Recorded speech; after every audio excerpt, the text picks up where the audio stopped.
اینجا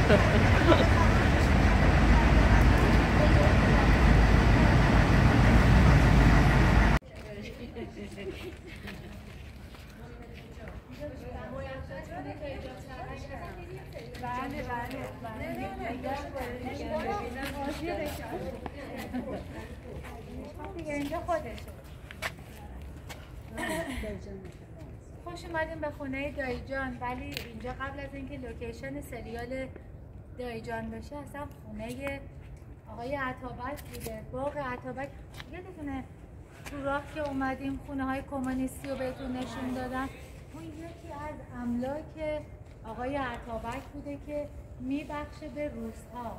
بعداً به خاطر همین بهش انگ جاسوسی میزنن و از چشم دولت و پادشاه میفته آقای عطابک.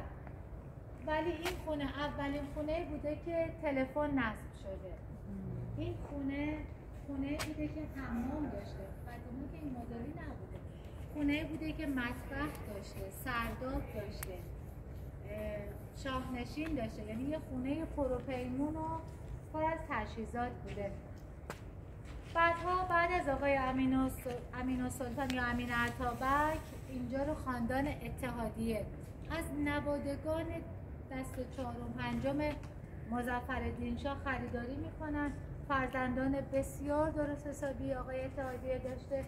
خانم منصوره اتحادیه یکی از بزرگان نسخه تاریخی منظورم هست بودن و این خونه رو خریداری میکنن. سریال دایی جان اینجا لوکیشنش انتخاب میشه و دیگه چون چند دست فروخته میشه اینجا خاک میخوره. اما این خونه یه خونه‌ای که دو تا بادگیر هم داره.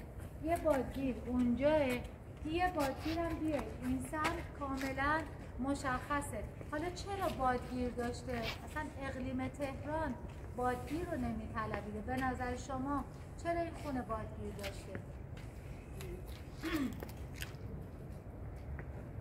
تاریخ کلی زدی.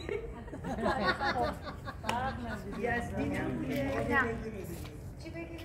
بادو بگیره. نه آخه اصلا اینجا خیلی اقلیمش مثل یزد و کرمان نبوده.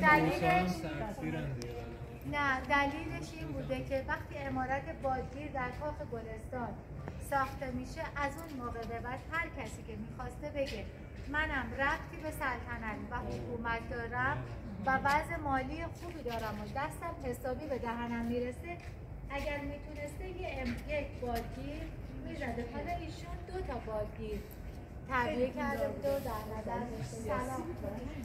آره بگردیم خانه سرهنگ خانه دایی سرهنگ بوری پش میشه. بله